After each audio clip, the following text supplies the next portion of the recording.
Welcome to Blizzard Fire. We hope this video helps fire up your solution. You start by preparing both devices and your VPN. Connect your display and source device to the same Wi-Fi if available, then open the VPN app and sign in. Choose a server near your physical location to reduce latency, and check the VPN settings for split tunneling. Enable local network access if present so mirroring traffic can flow. Once done, enable screen mirroring mode on your display device and keep the VPN running on the source device so traffic stays encrypted.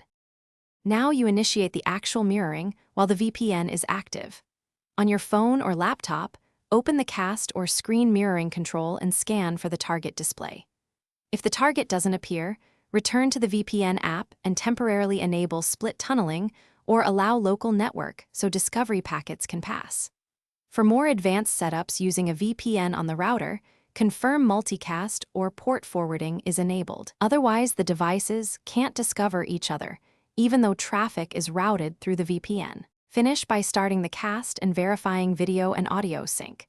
Adjust resolution to lower settings if you see lag.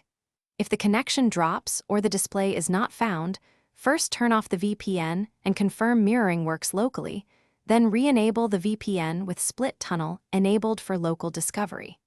Make sure the VPN app has local network permission, check firewall rules on both devices, and update firmware or the VPN app if issues persist.